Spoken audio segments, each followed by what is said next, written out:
Es un placer, estimados oyentes de la revista Radial, recibirlos una vez más, en momentos en que se está hablando de un acercamiento entre las dos Coreas, algo que en realidad no es nuevo. Nos vamos a referir a la realidad de los campos de prisioneros en Corea del Norte. Además, YouTube apartó de su lista VIP a Logan Paul tras su video de un hombre ahorcado en un bosque de Japón. Y por primera vez, la NASA comprobó una reducción del 20% en el daño de la capa de ozono. Saludo a quienes me acompañan hoy en la mesa. Pastor Alberto Díaz, ¿cómo le va? Una bendición estar con ustedes. Placer, buenos como días. siempre, tenerte, Alberto. Saludamos a Ian Eises, integrante de Llamada Medianoche. Ian, ¿cómo estás? Si no fuera por la última buena noticia, deprimido por lo que vamos a leer hoy, porque es realmente deprimente. Es verdad, vamos a intentar motivarles un poquito, pero hay temas que hay que hablarlos también. Saludamos en la operación técnica a Carlos Rodríguez y también quien les habla, Victoria Pereira. Y como bien decías vos, Ian, temas duros, difíciles, pero hay que compartirlos, hay que hablarlos, y esto es lo que hizo el relato y el testimonio de una persona que es sobreviviente además del Holocausto. Vamos a leer este artículo de BBC Mundo, donde nos vamos a referir a algunas de las cosas que suceden en los campos de prisioneros de Corea del Norte, que incluso son peores que las que recuerda de los nazis, dice el impactante testimonio de Thomas Burgenthal, sobreviviente del Holocausto. Sus palabras resuenan de una manera singular por su propio pasado, por su historia personal. Fue sobreviviente del Holocausto, pasó por 2 campos de concentración nazis, el de Auschwitz y el de Sachsenhausen. Además, durante 10 años fue uno de los jueces de la Corte Internacional de Justicia en La Haya, el principal órgano judicial de las Naciones Unidas. Pero si los campos de concentración nazis fueron absolutamente horribles e inhumanos, ¿qué le hace decir eso? Le pregunto. Permítame, campos de concentración nazis eran máquinas de matar muy bien organizadas. La mayoría de las veces, los guardias hacían lo que se les ordenaba. Cumplían órdenes, responde. Lo que pasa en Corea del Norte es que los guardias tienen casi una libertad absoluta para hacer lo que quieran. Imagínese lo que pasa en esos lugares. No solo está el hecho de que encarcelan a una persona que pudo haber dicho algo negativo sobre el régimen, pero también a 3 generaciones completas de su familia. Volviendo a la historia de Thomas Burgenthal, el 28 de enero de 1933, Adolfo Hitler, líder del Partido Nacional Socialista, fue nombrado canciller de Alemania. Los padres de Burgenthal eran judíos y vivían en Alemania, pero en 1933, tras la llegada al poder de Adolf Hitler, decidieron irse a la entonces Checoslovaquia. Burgenthal nació en ese país, en la ciudad de Lubovna, el 11 de mayo de 1934. Allí su padre, quien había sido banquero en Alemania, compró un hotel en el que terminó acogiendo a muchos de sus amigos que huían de las políticas de Hitler. Pero el nazismo comenzó su expansión ideológica y territorial y el hotel fue tomado a finales de 1938, por tropas locales que se alinearon con Hitler. Huimos a Žilina, una ciudad cercana, y vivimos ahí hasta después de que cumpliera 5 años. Luego mi padre nos llevó a otro lado de la frontera hacia Polonia, recuerda Burgenthal, en una biografía que publica el Museo del Holocausto de Estados Unidos. El 1 de septiembre de 1939 tomamos un tren para tratar de llegar a un barco que nos llevaría a Inglaterra, pero los alemanes invadieron Polonia ese día y nuestro tren fue bombardeado. Nos unimos con otros refugiados y caminamos hacia el norte a Kielce.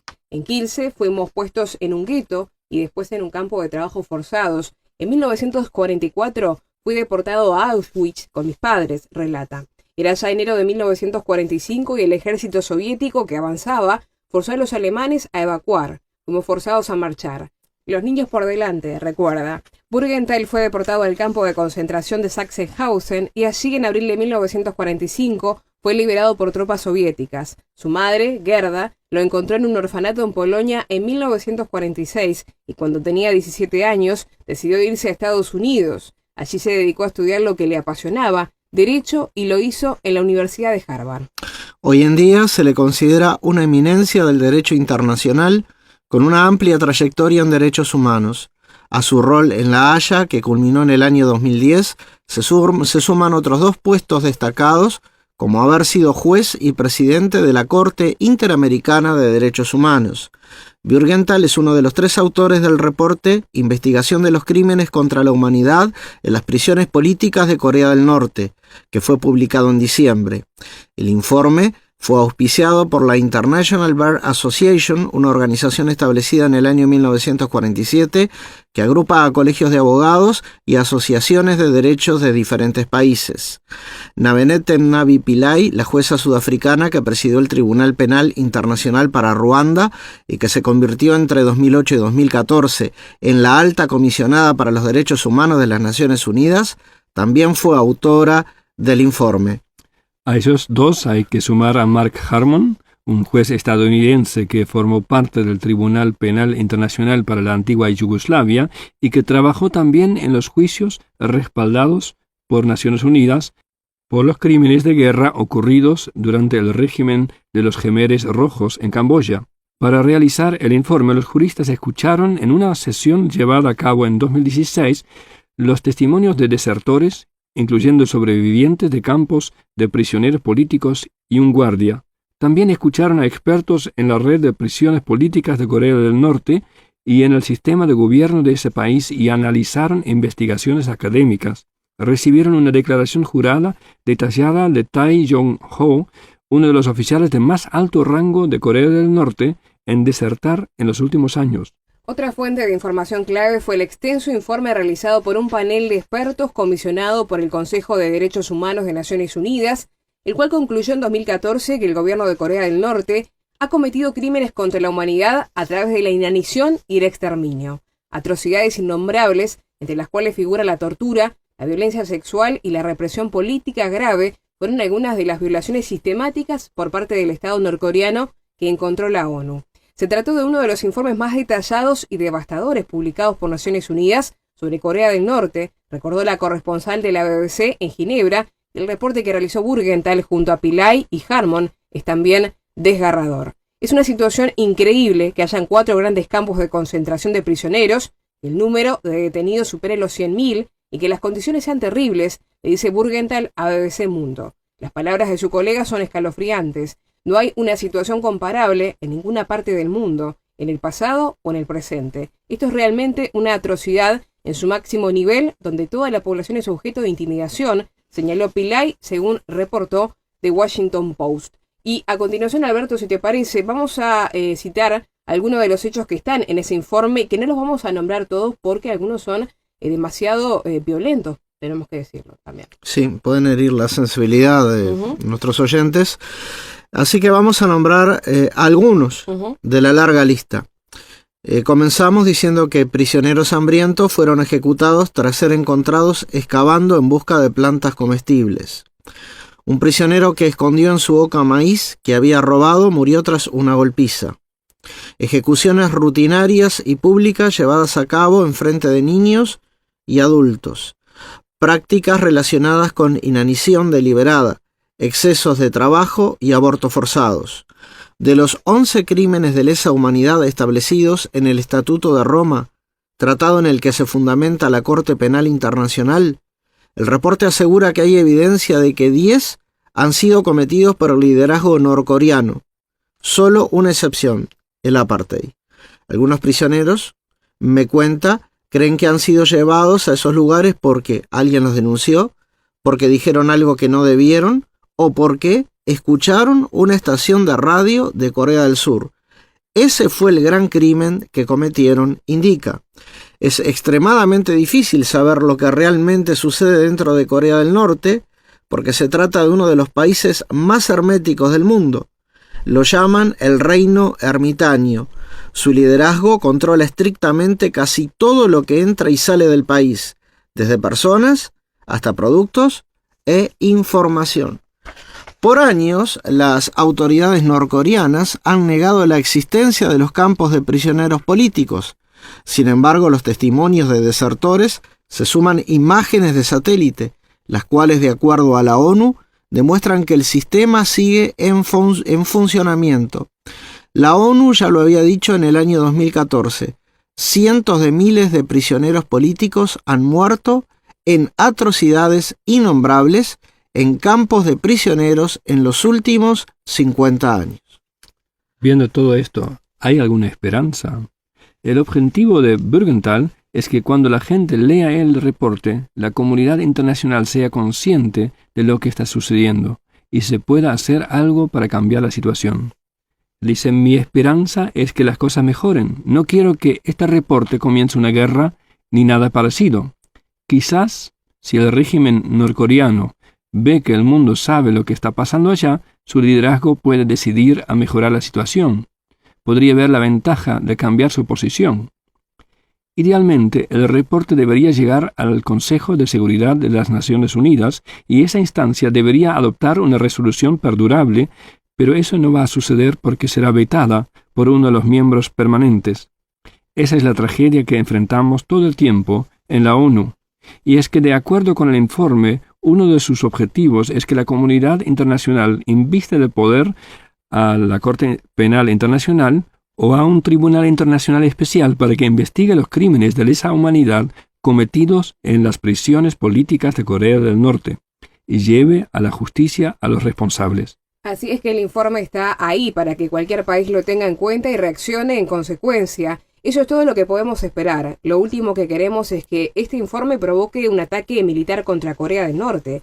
Creo que muchas más personas morirán si eso sucede, indica el jurista. Al preguntarle sobre por qué decidió continuar trabajando con un área de derecho que le recuerda su trágico pasado, no tarda mucho en responder. Dice, siento una obligación, me dice la escritora sobre este artículo, sobreviví por suerte, dice esta persona cuyo testimonio estamos compartiendo. Esa es la única manera en que lo puedo entender y siento que se lo debo a mi padre, quien murió en el campo de concentración de Buchenwald, a mis abuelos. Siento que quienes sobrevivimos tenemos una obligación de defender a otras personas para que no sufran lo que nosotros sufrimos. Compartimos bien entonces este testimonio de Thomas Bürgenthal que, bueno, de alguna manera lo que él buscaba es mostrar lo que allí acontece de un país que, como recién leíamos, es el más hermético del mundo, pero donde es sabido también que el régimen es duro con su población también.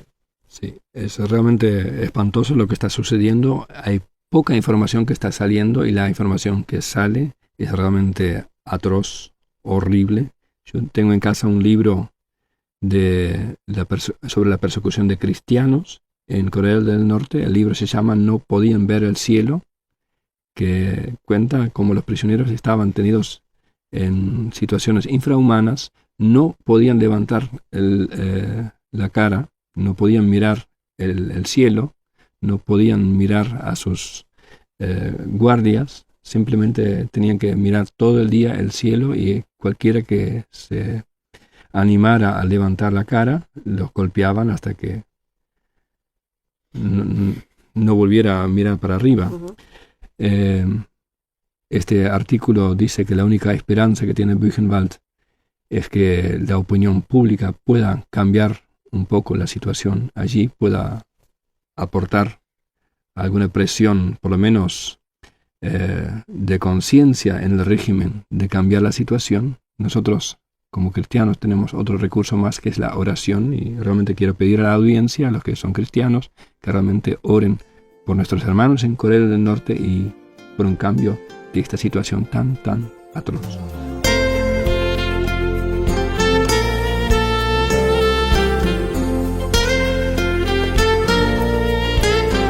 Continuamos adelante en la revista Radial. Vamos a comentar que YouTube apartó de su lista VIP a Logan Paul tras su video de un hombre ahorcado en un bosque de Japón. La red social, según informa El País de Madrid, retiró al youtuber de su plataforma Google Prefer. Cancela otros proyectos con él.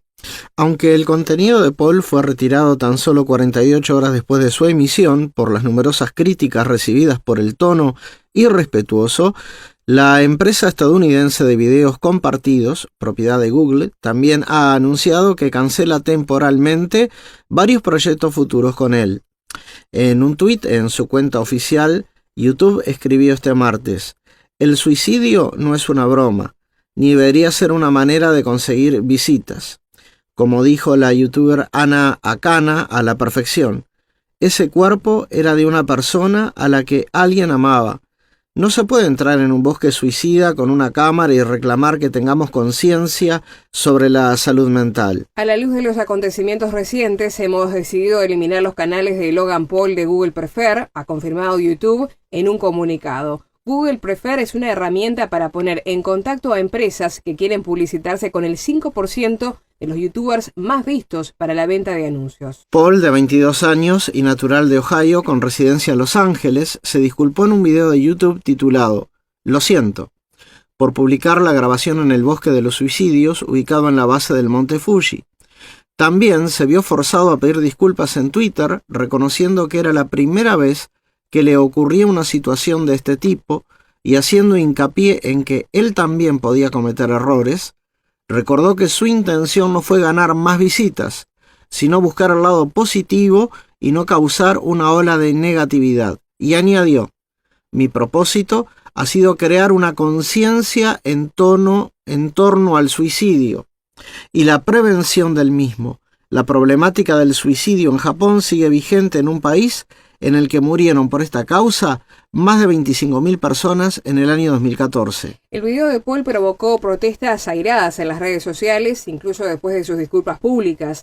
La filmación en la que el grupo, encabezado por el joven youtuber, pasa de la estupefacción inicial a las risas, a escasos metros del cadáver, con comentarios del tipo "¿estás vivo?", no ayudó a mejorar el tono frívolo y poco ético con el que muchos usuarios calificaron el video. Evidentemente, Ian, que a veces uno, estas actitudes o reacciones humanas, evidentemente que no las comprende muchas veces. No, la verdad que yo, oyendo esto, tuve que pensar en las palabras de la Biblia donde dice el apóstol Pablo a Timoteo: "Ten en cuenta que en los últimos días vendrán tiempos difíciles. La gente estará llena de egoísmo y avaricia. Serán jactanciosos, arrogantes, blasfemos, desobedientes a los padres, ingratos, impíos e insensibles". Y esto es lo que caracteriza esta noticia, la insensibilidad ante el dolor ajeno. Dice la Biblia: "Aparentarán ser piadosos, pero su conducta desmentirá el poder de la piedad. Con esa gente ni te metas". Yo, la verdad que no conocía a este muchacho Logan Paul. No soy una persona que sigo youtubers, pero nuestra hija de 16 me comentó que este youtuber tiene 15 millones de seguidores y en su mayoría son adolescentes. Gracias a este enorme grupo de seguidores, Logan Paul recibe millones de dólares por año por sus avisadores. Y para mantener el interés de sus seguidores, publica videos de bromas pesadas, cosas que realmente llaman la atención, cosas chocantes. Y para publicitar este video, del cual leímos en el artículo, usó la imagen de la persona ahorcada en la portada del video. Digo, fue algo alevoso. Él dice que se equivocó, pero pocos creen que realmente se haya equivocado, porque ¿cómo uno puede permanecer impasible al encontrar una persona muerta? ¿Y cómo hacer bromas de mal gusto al lado del cadáver? ¿Cómo no darse cuenta cuando uno, luego de regresar a casa, edita el video? Uno no se da cuenta que eso no está bien. Es un proceso tan largo que difícilmente parece un desliz. Y lo que molestó a varios usuarios de YouTube es que llevó bastante tiempo hasta que el video fuera borrado de YouTube. Dice solo 48 horas, pero 48 horas en Internet es mucho tiempo. Algunos que han editado videos mucho más edificantes han encontrado con los filtros de YouTube que impiden lenguaje ofensivo o el uso de material de lo cual uno no tiene el derecho de autor. Y enseguida, ¡pum!, corta. ¿Cómo es posible que este video tan ofensivo llegara a irrumpir hasta en la categoría de tendencias? En YouTube hay una solapa que dice tendencias y ahí aparece lo más actual, lo que hace más furore, como se dice, que llama más la atención. Y este video justamente apareció en esta categoría, que molestó muy mucho a mucha gente. Así que, además de mostrar que vivimos en un tiempo del cual la Biblia dice que habrá gente insensible, creo que puede este hecho aún acelerar más el tiempo. El daño que este tipo de cosas produce a las redes sociales obliga a las redes a perfeccionar sus filtros y mejorar la tecnología para este fin. Y esta tecnología que filtra los mensajes, a su vez, será parte del control total, que también es característica de los últimos tiempos, de los postreros días. Nosotros, sin embargo, no esperamos el fin, como algunos a veces dicen que estamos esperando el fin del mundo. De ninguna manera. Nosotros esperamos el día en que volverá el Señor Jesús y viendo que estamos cerca, dice la Biblia, considerémonos unos a otros para estimularnos al amor y a las buenas obras, no dejando de congregarnos, como algunos tienen por costumbre, sino exhortándonos, y tanto más cuanto veis que aquel día se acerca.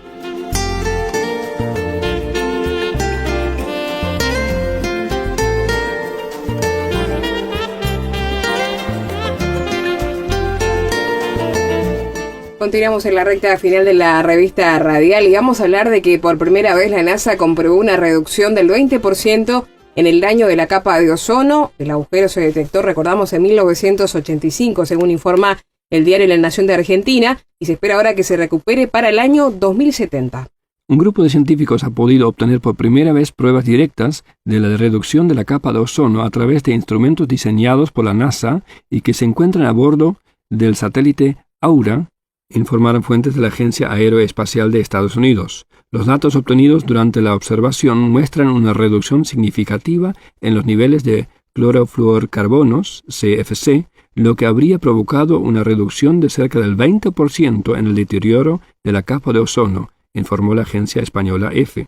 Hemos podido ver claramente que el cloro de los CFC se está reduciendo en el agujero de la capa de ozono y que la pérdida de ozono se está frenando por ello, declaró Susan Strahan, responsable del proyecto y científica atmosférica de la NASA en el Centro Goddard de Vuelo Espacial de Greenville, en Maryland. El año pasado la NASA informó que el tamaño del agujero en septiembre tenía una extensión máxima de 19.16 millones de kilómetros cuadrados. El agujero en la capa de ozono se detectó en 1985, a finales del invierno en el hemisferio sur, cuando el reflejo de la luz del sol implicó reacciones que incluían formas químicas activas de cloro y bromo creadas por el ser humano y que acaban con el ozono. Hace 30 años, la importancia de la capa de ozono llevó a que la comunidad internacional firmara el Protocolo de Montreal sobre las sustancias dañinas para la capa de ozono con objeto de regular este tipo de compuestos. Se espera que para el año 2020 el agujero haya recuperado los niveles de 1980, ya que se prevé que los clorofluorocarbonos continúen decreciendo. El ozono actúa como un elemento esencial en la atmósfera, una capa protectora natural a altas latitudes ante las radiaciones ultravioletas dañinas para los humanos y las plantas. Y decíamos al comienzo del programa, Ian, que íbamos a cerrar con una buena noticia, así que estamos haciendo referencia a que la NASA comprobó, Alberto, una reducción del 20% en el daño de la capa de ozono. Y es una buena noticia y la celebramos porque indudablemente los que vivimos en el hemisferio sur, en esta parte del continente, uno de los problemas que han surgido en estas últimas décadas es un número creciente de enfermedades relacionadas con cáncer de piel. Y eso está, valga la redundancia, íntimamente relacionado con el tema de la capa de ozono y de los rayos ultravioletas. Pero vamos a hacer un ejercicio mental con la audiencia y vamos a suponer que hay un granjero que no tiene ningún conocimiento de la capa de ozono y que él dice, este tema de los clorofluorocarbonos, ¿en qué me afecta? Bueno, lo afecta mucho. Y hay otro tema, que la palabra de Dios, la Biblia, dice que nosotros estamos acá no de paso, como muchas filosofías enseñan, y que mucho de lo que hacemos, no solo con nuestra vida, sino con nuestro planeta, el Ser Supremo que nos creó, Dios, va a pedir cuenta.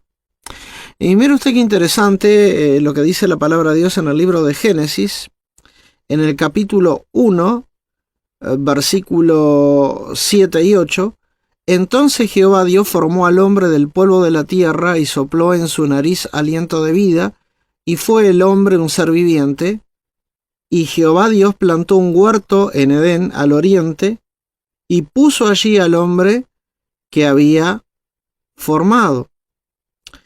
Y en el versículo más adelante, versículo 15, tomó pues Jehová Dios al hombre y lo puso en el huerto de Edén para que lo labrara y lo guardase. Quizás para el oyente diga, eso no me dice mucho. Bueno, sí dice mucho. dice que este planeta Tierra no es de nuestro diseño, nosotros no lo creamos, la palabra de Dios dice que Dios lo creó, y en el versículo 7 y en el versículo 15 hay algo que se repite, que Dios, en el versículo 8, de Génesis 1, dice que Dios puso allí al hombre que había formado, y en el versículo 15 lo reafirma. Tomó pues Jehová Dios al hombre y lo puso en el huerto de Edén para que lo labrara y lo guardase. No era su obra, pero el hombre fue puesto allí para que lo cuidara, para que lo trabajara, para que lo hiciera producir. Y eso es lo que teológicamente se llama o se denomina mayordomía. No somos los dueños, pero somos responsables de guardar y cuidar algo que no hemos creado. Este planeta, esta naturaleza es obra de Dios, y Dios nos colocó en este mundo para que disfrutemos de su creación, le exaltemos, le alabemos, y lamentablemente lo que muchas veces hacemos con nuestras malas actitudes o malas disposiciones es no cuidar, es no preservar, y muchas veces no disfrutamos porque contaminamos, porque no cuidamos este planeta que no es nuestro y que tenemos que legarlo a las futuras generaciones que vendrán hasta que el día del Señor venga. Estamos llegando al final del programa. Quiero agradecerle tanto a Alberto como a Ian por los comentarios y reflexiones en este programa. A ustedes por la sintonía e invitarlos a comunicarse con nosotros. Lo pueden hacer por WhatsApp al +598 9199 1210. Reitero, +598 9199 1210. También nos pueden escribir si están en Uruguay al 091 99 1210. Nos pueden visitar en Facebook, llamada Medianoche Uruguay, y nos identifican por el logotipo en verde. Nos pueden escribir a revistaradial@llamadaweb.org o visitarnos en la página www.llamadaweb.org. Será hasta un próximo programa, amigos. Que pasen muy bien.